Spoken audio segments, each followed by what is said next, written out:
Godrej company భారతదేశంలో అత్యంత ప్రసిద్ధ బ్రాండ్లలో ఒకటి. ఈ సంస్థ స్థాపకులు అర్దేశీ గోద్రేజ్ మరియు ఫిరోజ్ షా గోద్రేజ్. మొదట ముంబైలో స్థాపించబడిన Godrej and Boyce manufacturing company limited అనే పేరుతో ఇది ప్రారంభమైంది. అర్దేశీ గోద్రేజ్ పటిష్టమైన ఆవిష్కర్త, తొలిసారి తాళాలు తయారు చేయడం మొదలుపెట్టాడు. నమ్మకమైన మరియు సురక్షితమైన తాళాలు తయారీలో గోద్రేజ్ బ్రాండ్ పేరొందింది. తర్వాత గోద్రేజ్ మార్కెట్లో మొదటి స్వదేశీ మేడ్ సేఫ్ను ప్రవేశపెట్టింది. ఈ సేఫ్లు వారి మన్నికైన నిర్మాణం మరియు సురక్షితతతో విరివిగా ప్రాచుర్యం పొందాయి. గోద్రేజ్ కంపెనీ భారతదేశంలో తొలి స్టీల్ అల్మిరా, ఫర్నిచర్ మరియు రిఫ్రిజిరేటర్లు తయారు చేసే కంపెనీగా మారింది. గోద్రేజ్ కంపెనీ ఫోర్క్ లిఫ్ట్ ట్రక్కులను తయారు చేసే ప్రారంభ సంస్థగా గుర్తింపు పొందింది. ఈ రంగంలోనూ గోద్రేజ్ అగ్రగామిగా నిలిచింది.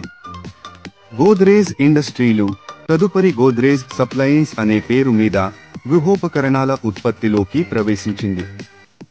గోద్రేజ్ సాంప్రదాయ రసాయనాల నుండి విభిన్నంగా సాగి వ్యవసాయ రసాయనాల తయారీలోకి ప్రవేశించింది.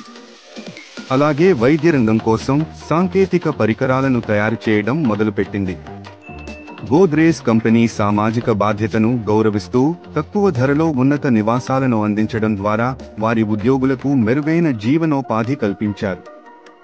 నేడు Godrej consumer products, Godrej properties, Godrej Agrovet వంటి అనుబంధ సంస్థల ద్వారా విస్తరించి ఉన్నారు.